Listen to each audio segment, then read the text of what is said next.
I guess that works. All right, anyways. Hello, I'm back. So, I haven't installed the new Hibean yet, and I haven't played with that in a while. I gotta load up on some roasts. I finally went through all my roasts, so now it's time to do some roasts. But I also want to send this unit out to somebody that apparently he's been waiting for his V1 since like January, so it felt kind of bad. So I figured I'd send him one of these dented ones that works just fine. They're just dented, and people usually don't like to buy them. So I'm just gonna run through this, see how it works well, and if you guys have any questions or want to know how certain things work on this roaster, let me know. But it's mostly I like just making these videos to have online, just to see how people can repair their own units, because eventually it's gonna break. So it's just good to see how well you can take it apart and put it back together. You can do it relatively quick. So I'll do things like just check an overall unit, see if it's working, and do a little bit of modifications so it's safe to use. Mostly just the fan mod is the biggest one that I use. But anyways, so we'll grab this one.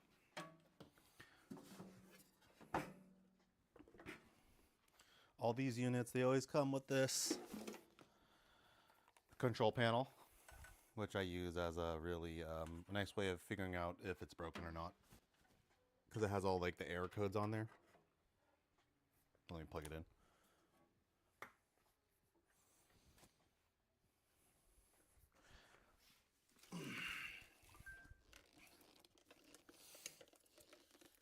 There's only really two error codes that usually show up, and it's E1 and E3. So whenever you have any of those codes, E1 specifically is either just, the main controller board is gone, or your probe is either disconnected somehow, because I've dropped the unit before and I had it disconnect and reconnected, and then the E1 went away. Or what usually the case is, it's it's all messed up. Your machine's messed up. The controller board usually is the culprit. Damn it.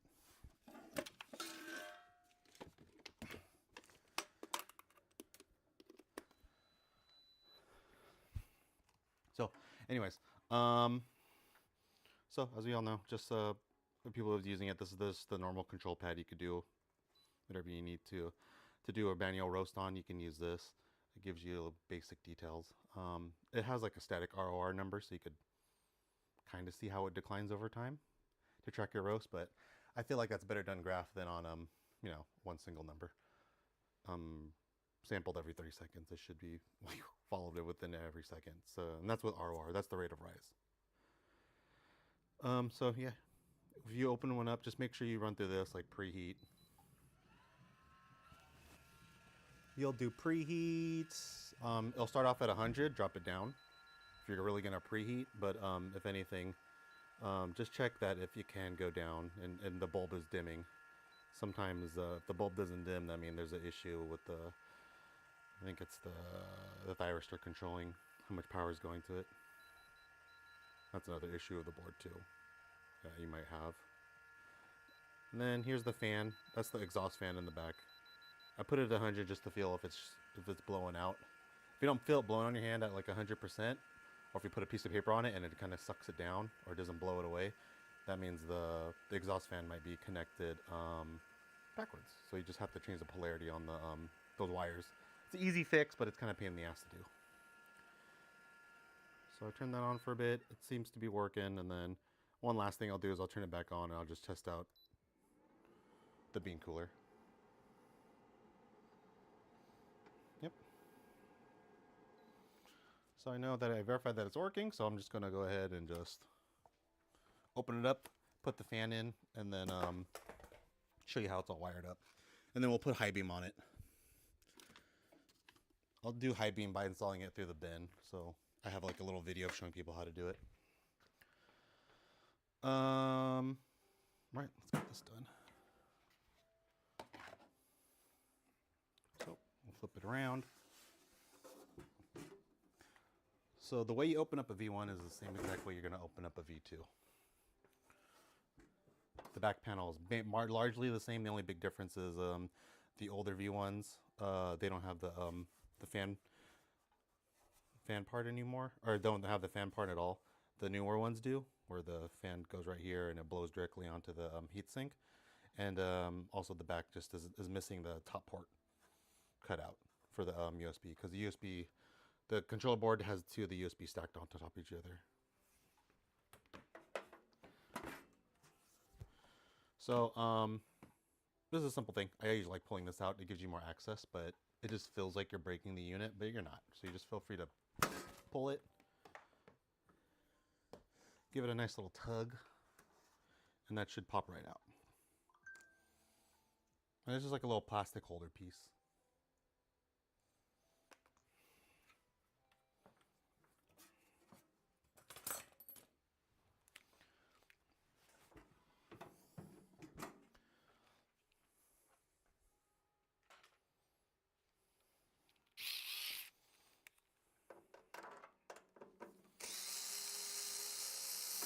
So to save time, there's only a few screws now that I completely take out, and then I'll leave a few on because you don't have to pull them all the way out.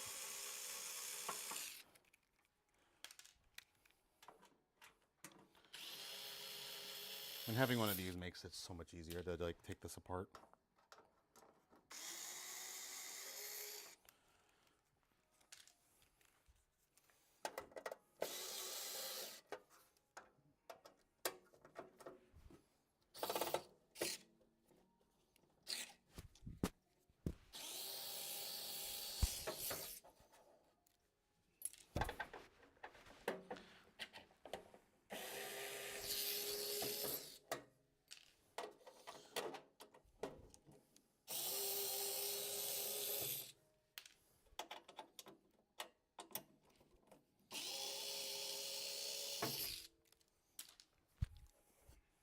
All right, so we got the rest of the screws to come out. So I'll usually just loosen these ones,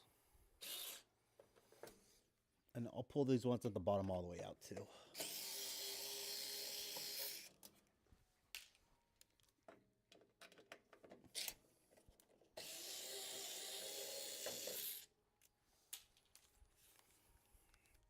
I'll loosen these ones up a little bit. And I'll take these two out of the side completely out. And this is the exhaust cover.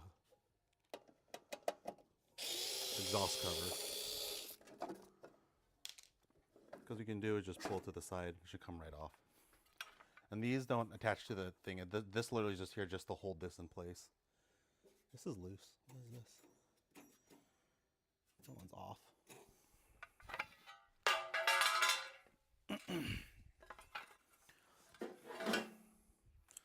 This is your exhaust fan cover. Now I'm going to pull this out. Or I'm going to do the same thing with this. Loosen this. And take these ones at the side completely off. Right, these two screws.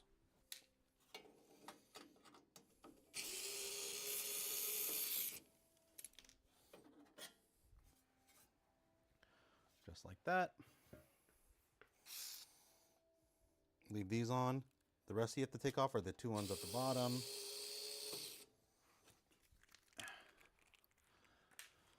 And the two, oops. This is running out of juice. I gotta hook that up later.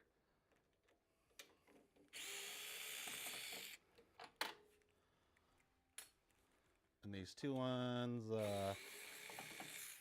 you take these two metal ones out from here. From this side to pull it off. You could keep these two in there to hold those beam cooling fans. And then from here too, you can also take these screws out if you're going to be working on the controller board.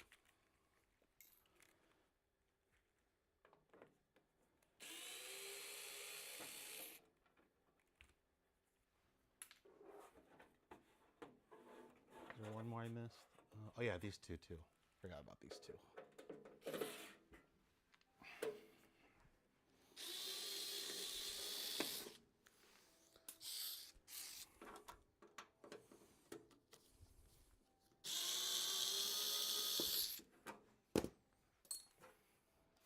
And And this should just pull right off.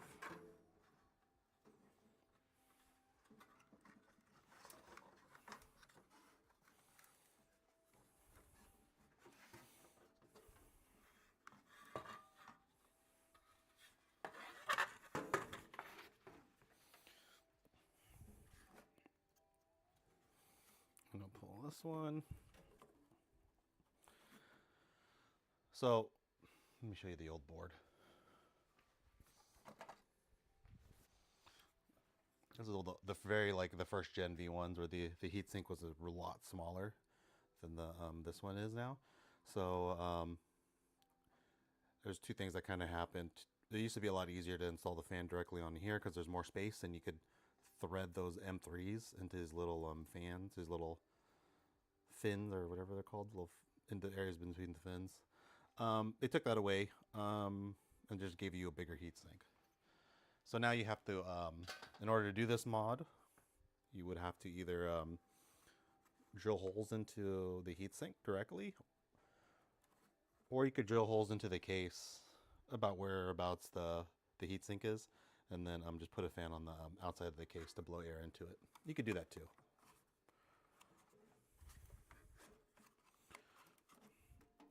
This just needs a little bit of a tug.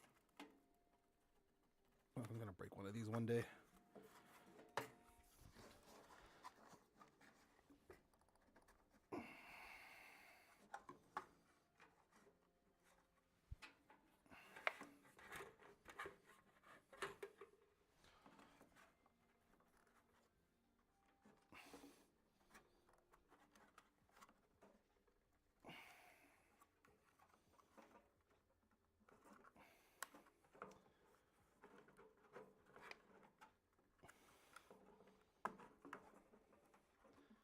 Gotta kind of wiggle it out a little bit evenly so you can pull the board out. And there's just to make my life easier, I'm just gonna pull these out. So this is the NTC probe. This first one is the NTC probe. Let's go take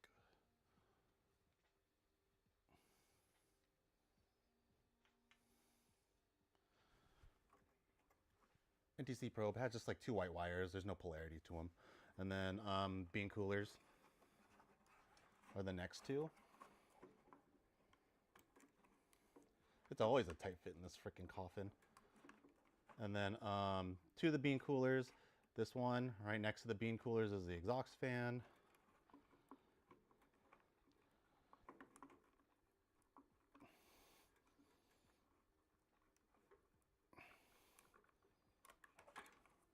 Drum motor is the next, right in there. And then this guy, this is the 24 volt power supply plug-in input.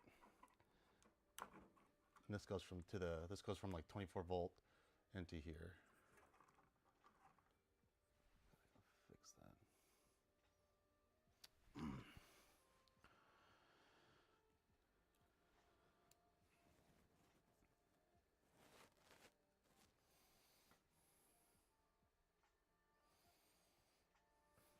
Okay, so 24 volt input is 24 volt input is here, drum is here, exhaust is here, bean cooler, and then bean cooler, and then the NTC probe. They have little like markings on here too. This one says NTC, but it looks like CN3 bean cooler, CN5 bean cooler, CN4 is exhaust fan, and then CN7 is the drum motor. Okay, and then the 24 volt. I think this is another 24 volt port. They might have set that up for the thinking about putting in a fan. They just didn't incorporate it. I don't know why. Always seems weird to me. All right. So the next thing we do is going to put this little fan. This is like I think it's like a 30-30, 30-10, or 30-15. I can't remember. I think it's 30-10. A 30-10 fan. I'll find the link for it. And then I usually just kind of fit it right into here.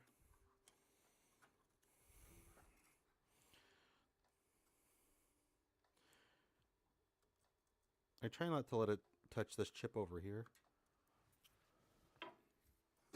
the bottom of the fan. I usually try to avoid touching it and put it as close flush to the top as I can.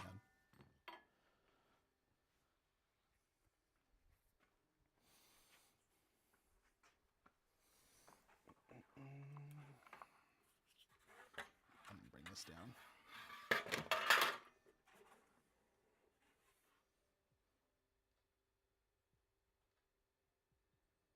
Yeah, there's an always on 24 volt on here. So there's an extra one that they keep, so you can like maybe get put in one of these JST connectors and then bring it out to some Wagos and make a little bit of like a 24 volt extension. Like you can put other 24 volt items in there that you always on. And then supposedly this is always on 24 volt. I haven't checked the polarity of it, but the guy, there's a Chinese guy on the not the Discord, the Facebook group that has said that this is always on 24 volt. I haven't tested it yet. I probably should, but there's other things I want to do. But I think you could use that as well. It's just that a lot of the times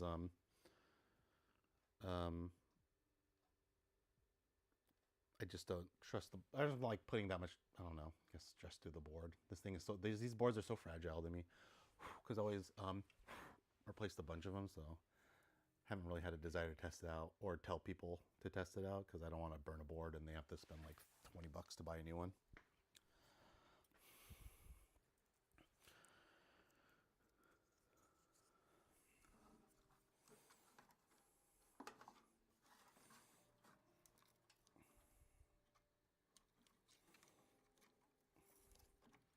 So this is probably the more complicated part, I think, of the whole process is drilling into it. It's kind of nerve-wracking.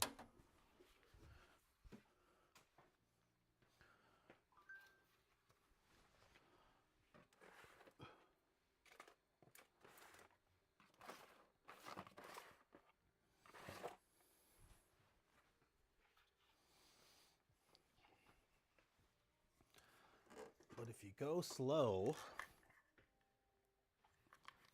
you should be okay.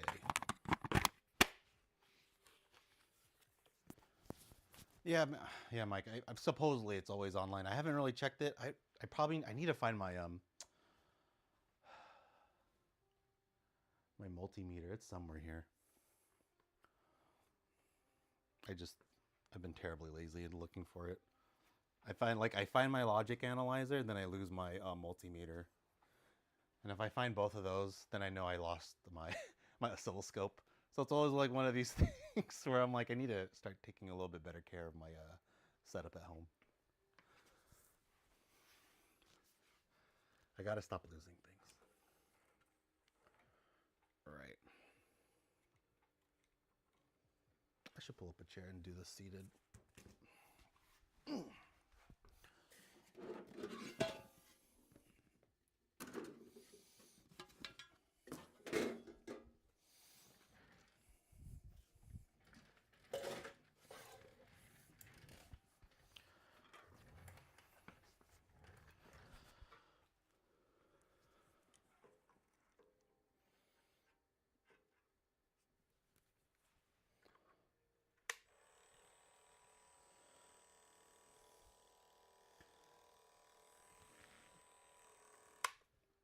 I also should get a pedal for this thing.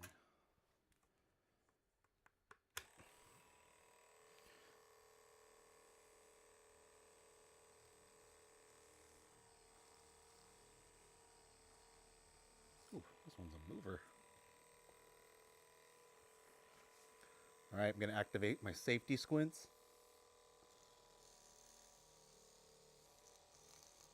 Okay, you're moving a lot this time around. I should just mark it.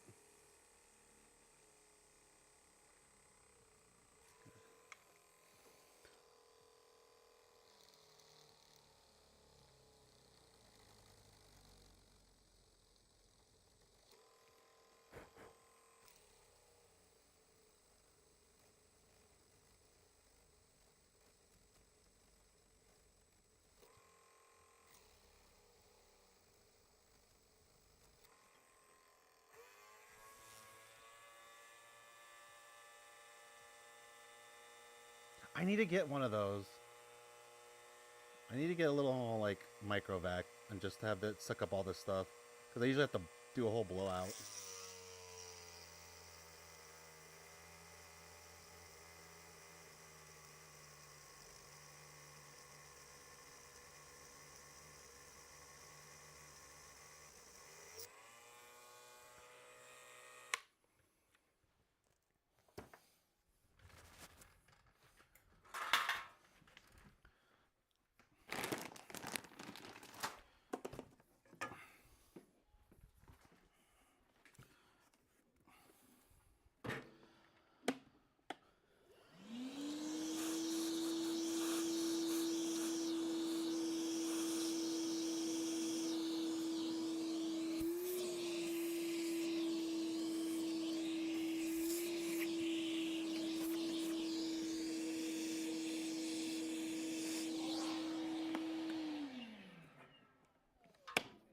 I have this. I have one of these like Milwaukee portable vacs. I've been meaning to another project I've been working on is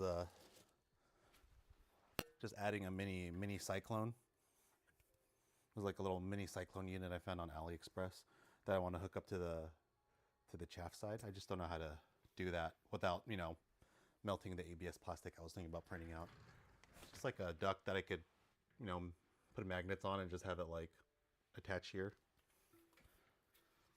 But yeah, but it's like just a little mini cyclone you could empty out.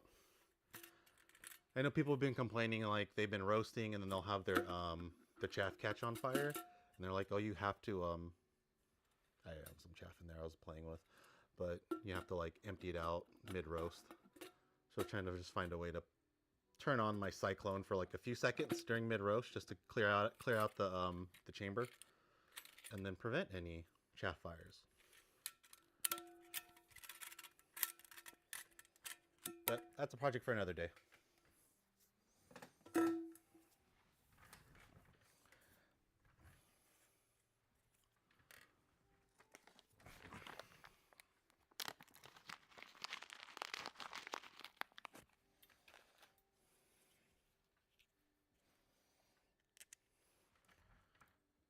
I'm at this point I'm just trying to fix my my computer that recently just blew up. So once I do that, then I could get back on CAD and make that little finish that cyclone project.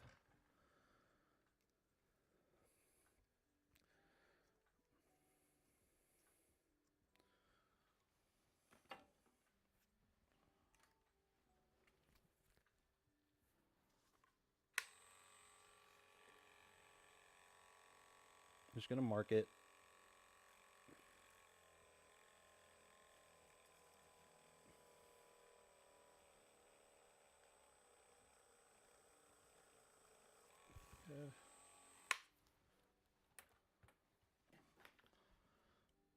I used to tap these whole tubes, but now that they're so soft, you really could just screw these in and they'll stay on pretty well.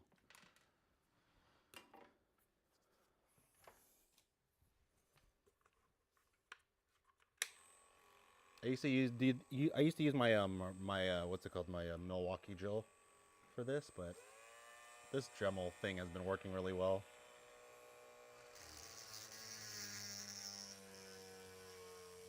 Safety squints on.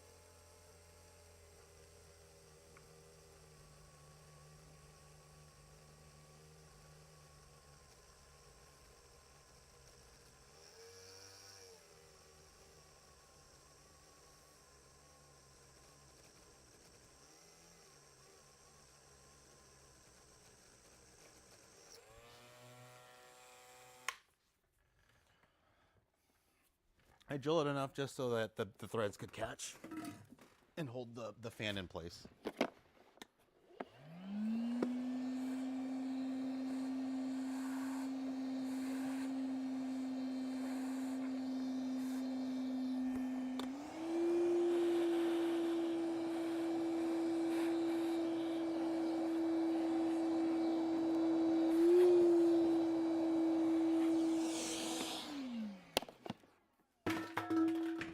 bit size is... Oh, I ordered a bunch on Amazon. Let me check my Amazon account.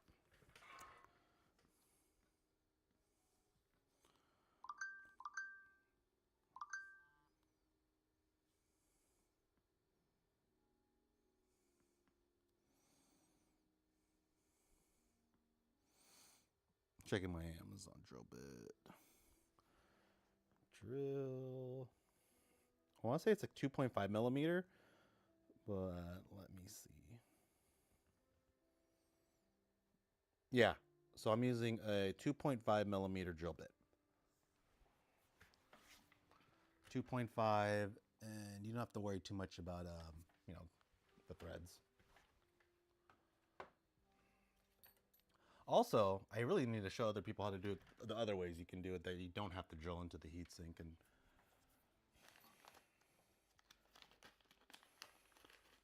there are other ways to get this to get cooled air to the heatsink now, especially now that they added like the fan cutout, so you could just have one externally. So if you do plan on purchasing a V1 in the future,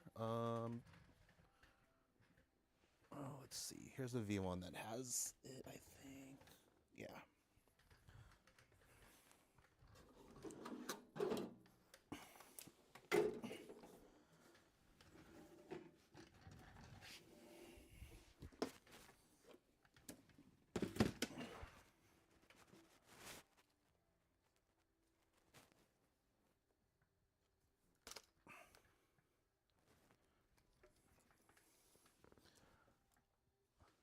So right here, I think newer V1s are getting this like whole V2 style back panel without the double cut USB port, because the V2 controller board has double USB that's stacked on top of each other. I think they're starting just to sell some of the newer V1s just with this add-on, which is really nice. I think is a good addition. There's a lot of things they changed on the back panel, which help prevent like the liquid drip of death. This one specifically, these vents facing the proper way, instead of scooping liquid inside, is letting it just pour downwards. Because for a while, all the liquid would go down here, all the way through here, and then would find its way into the to the controller board and then short it, which is another way you'd get a E1 code.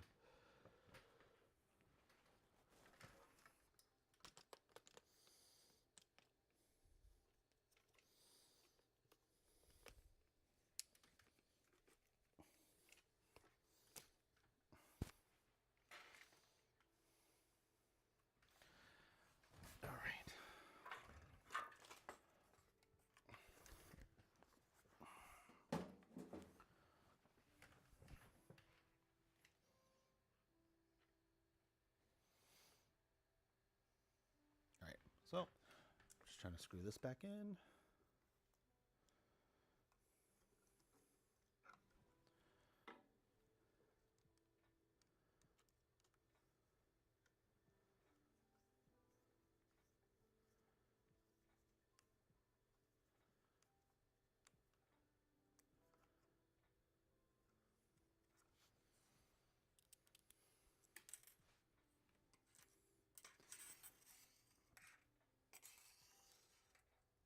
Oh man, sorry. This is like some weird Festool cutting table that has like 40-20 extrusions. So my little screw got stuck in there. Good. That's on there. That's on there. The only thing left for this is to switch to polarity on this, because usually they're wrong. So you want to match the polarity like how it's here. So if we were to grab the power supply and have the what's it called, the line, and I think neutral, I think that's what they're called, just these two lines, this was the red wire and the blue wire, have that face on the top, then the orientation or the polarity of this will be like the ground side on the left and then the voltage side on the right. And you would just do it the same way on here. So if we look at this one, line it up like that, it's not the same. You can tell that ground's on the right, and then voltage is on the left. So we just got to switch those pins.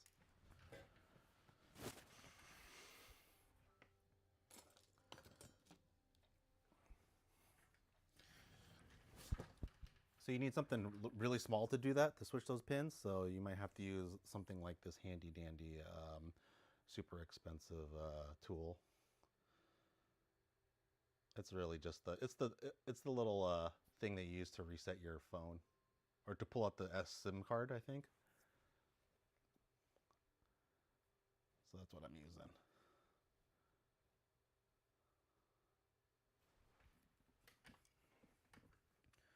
So from here, I'm just poking it down. What you want to do is just relieve this little tab that's sticking out, and you want to flatten it. So when you flatten that tab, you just push it in, and then it should pull right out.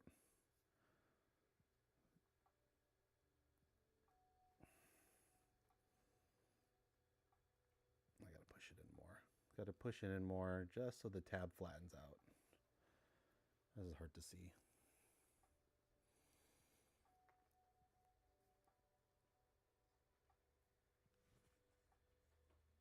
Sounds like it's raining outside. Huh.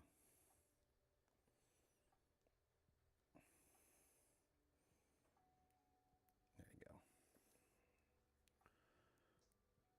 Do the same on this side. Push in that tab so it flattens.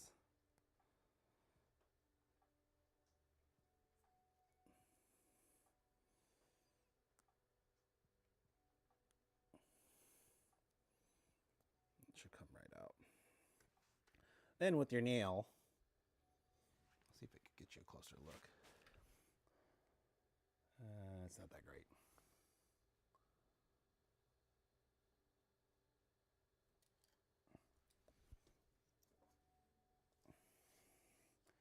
There's like this little tab right here.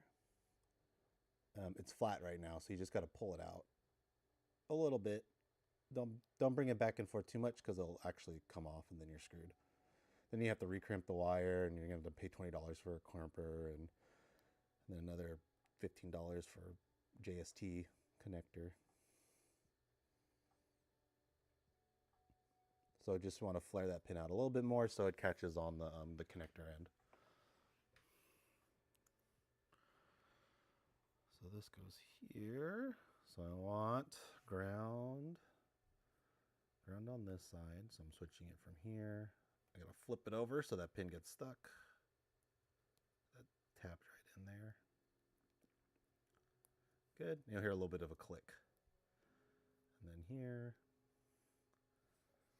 putting it right in there, and then you should hear a little bit of a click. There you go. And then just shove it in there. All right. So next thing we'll do is we'll just put the board back, I'll put the safety tape on. I know. I did that where oh man, I've done that so many times, and I have to reopen the thing because I didn't check it. I think I'll be good, and I'm gonna check the fan this time, okay? So let's put this power supply back in. I usually like to keep that covered and away from me from accidentally touching it if I do decide to plug my stuff back in. I don't want it to shock me. What we'll do here, and since this is always on, it should turn on right away.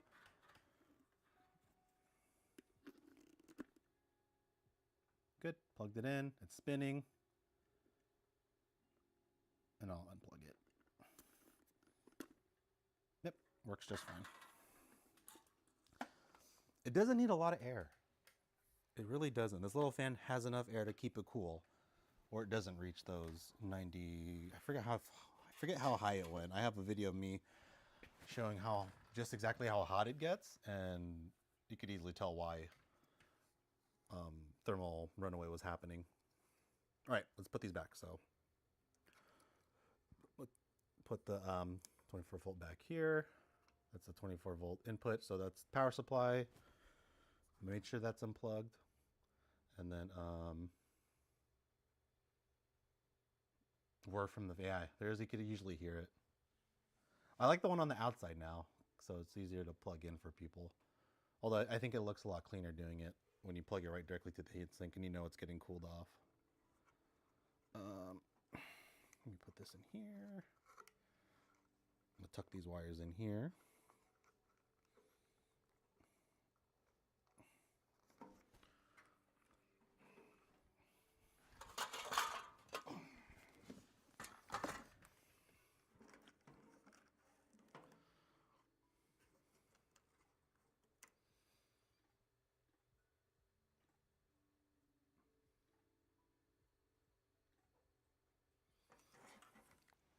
I'm looking at it because I'm like, oh, which one was the drum and exhaust? But I do have a picture of it. Hold on. So if you're like me and you have a brain of a squirrel,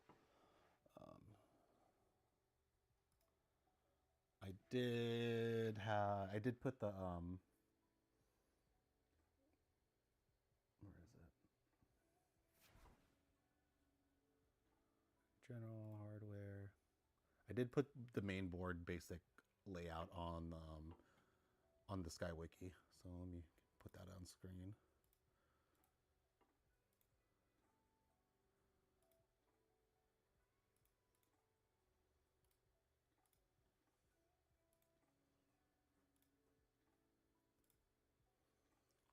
So exhaust fan, so drum, polarity is drum, exhaust fan, fan, probe. Okay. So I just got to remember, I should remember this by now, but the drum is the closest to the power supply. Okay.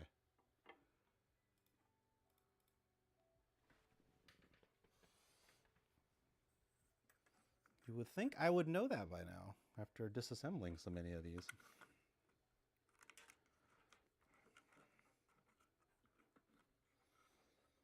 So NTC probe, bean cooler.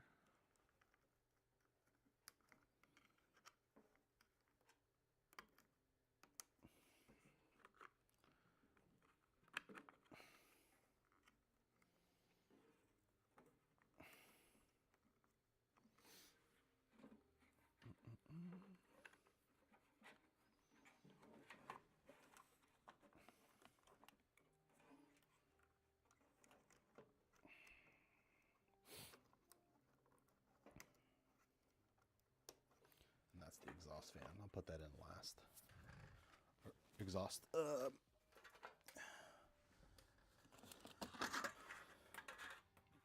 So usually it's a good idea for this. You just tuck this panel into the side of the roaster.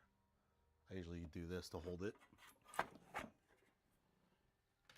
And then I'll plug the exhaust back in.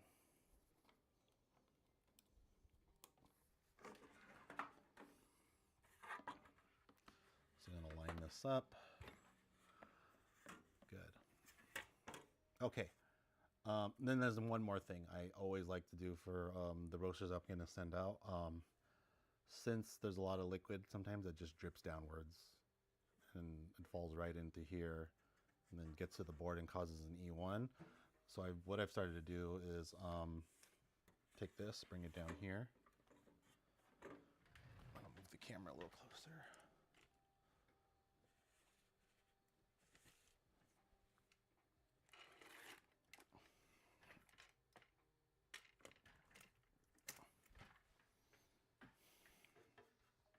And specifically on this side, I'll flatten it out and I'll put some high temperature aluminum tape and just cover it. I'm just trying to avoid this side getting all that liquid to come down onto the board.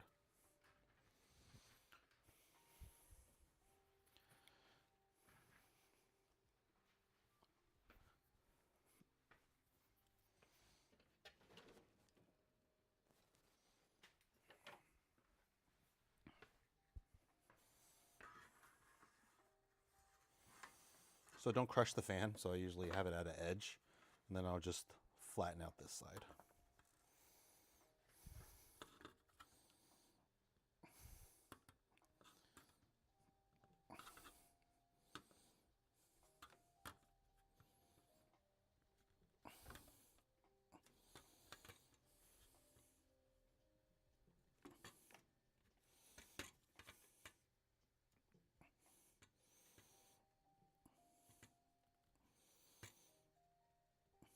Just find something heavy and metal and just push those vents in so they kind of close off on each other.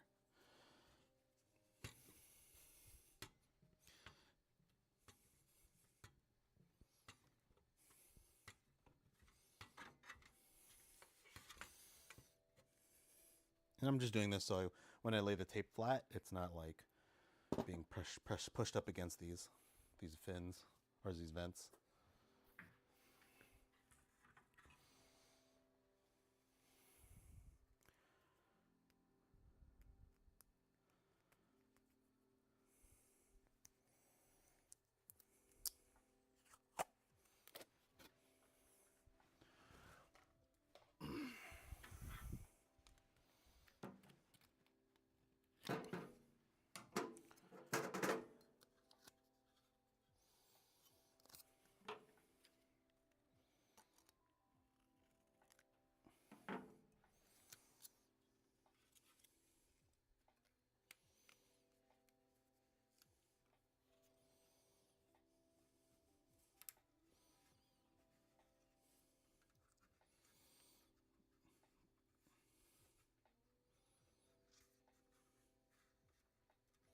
Good. So I got some 3M aluminum tape, but just kind of flatten that side out.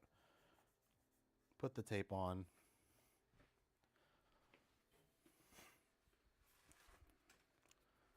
And then for good measure, I don't know if you really have to do this, but I do it. Just put a little Captain tape on there.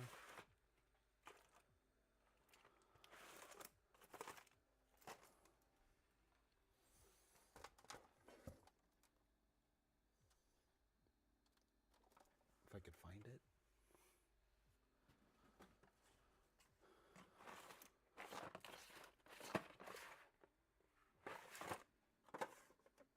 That's a bummer.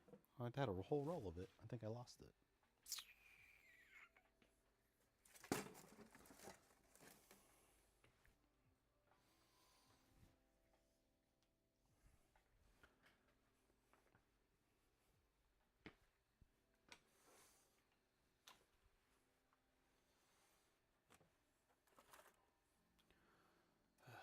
Organize. I need to organize.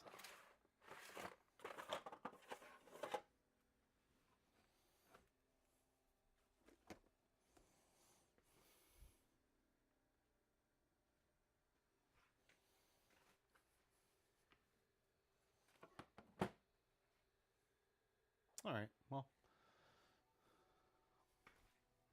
I'm being lazy, so I'll go ahead and I'll just try to pull this up a bit.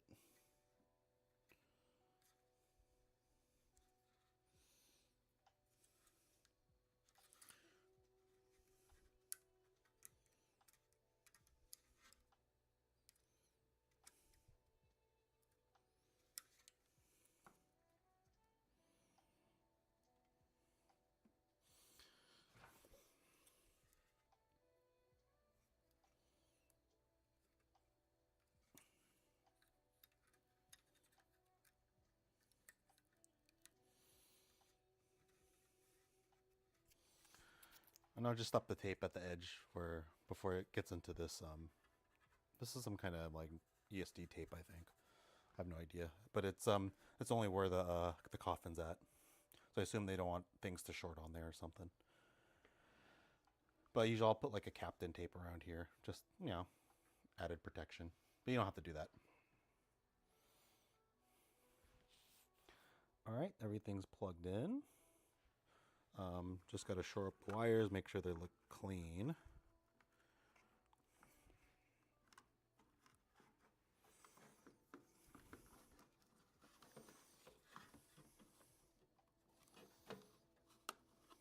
Line up the board to the little bottom parts. There's like a little area where the board kind of slides in.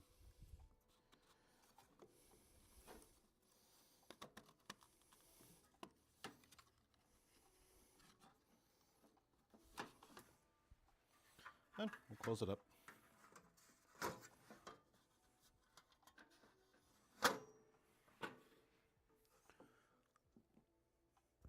And don't forget like I did, and make sure to screw the board in where it's lined up nicely where the USB ports are at.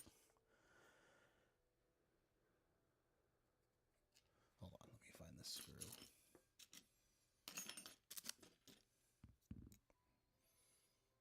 There's one of them.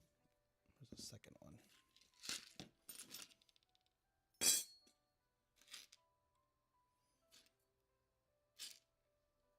There it is. Okay. So these are the two smaller screws that are used to hold the board in. You could tell that they're different because they're not like the M4s that are usually seen. So the big one is the M4, the smaller one is like these little threaded ones. And this one just threads itself onto the coffin, right?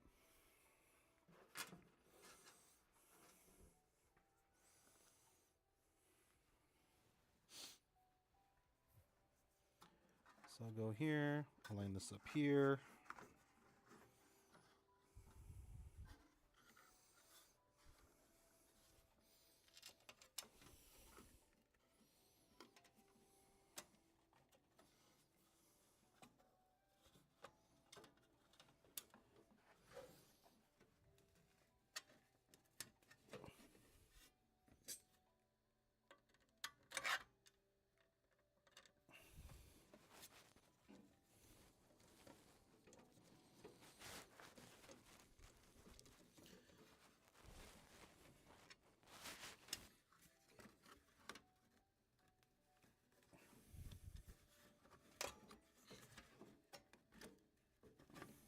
I'm making myself harder on this. I could just easily just screw it in, but I don't want to like get in the way.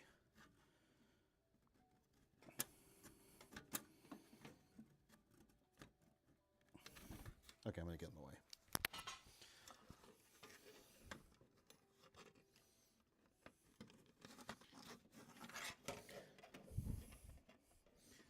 Line it up there.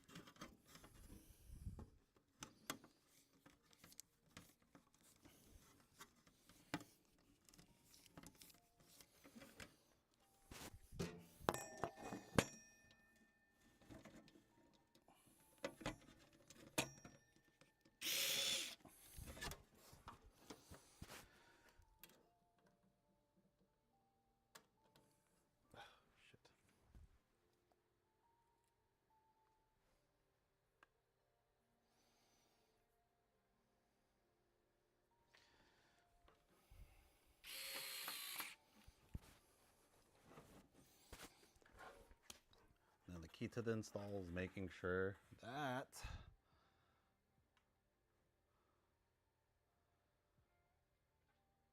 these line up, okay?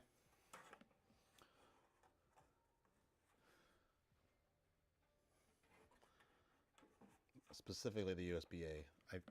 USB-A port is the most important. I don't know, USB-C is just a regulated 24 volt thing that controls the exhaust or the filter fan.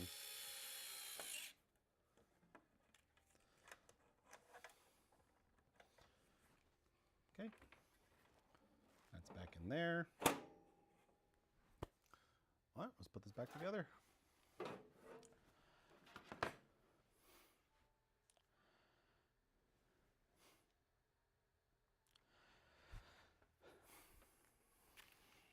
Oh, well, we could do that last.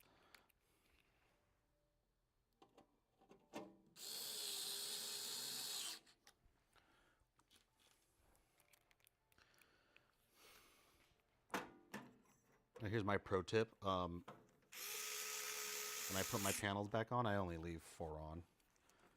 Like I mainly just have these 4 screwed on, and the rest I kind of just, oh, and these two right here.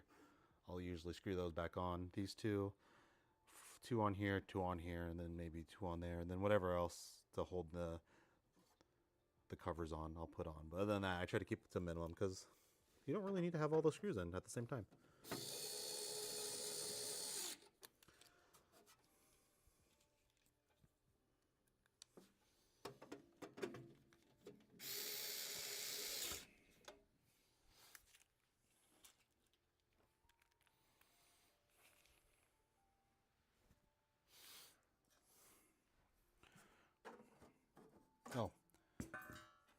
these are important. Make sure to put these back on, otherwise they're going to rattle like crazy.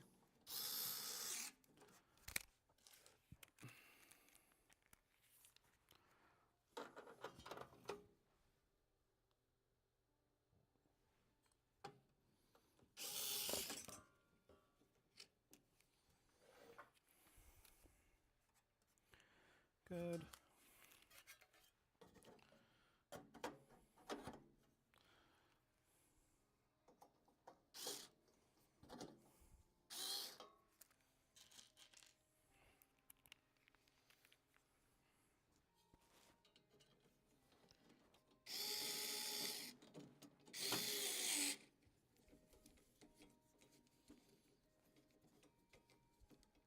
Be gentle when putting them back in. You'll strip the threads out if you force it in. Ask me how I know. Because I've done it several times.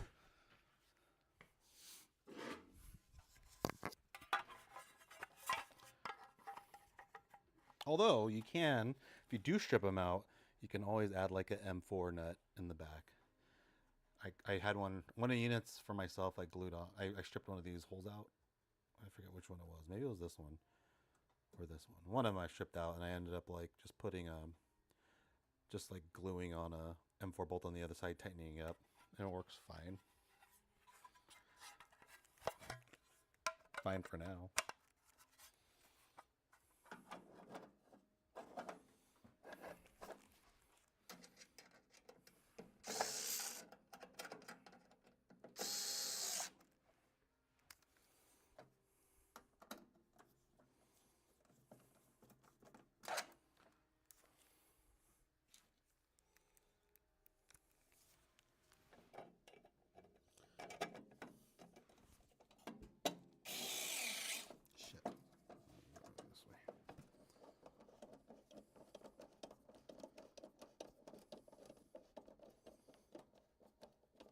Nice and gentle.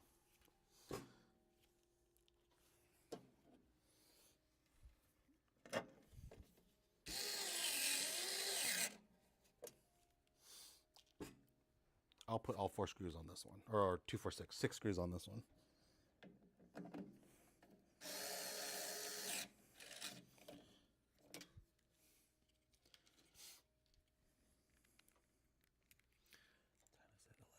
Okay, good. All right. So after this, we're going to start putting in, we'll start the Hibean install. So there you go. That is, oh, got to put this back in, okay? So this, what this does is just holds the wire in place so it doesn't like scrape against this metal part and cut the wire. So just clamp this back on. And you can always follow the indents to see how it was put on before.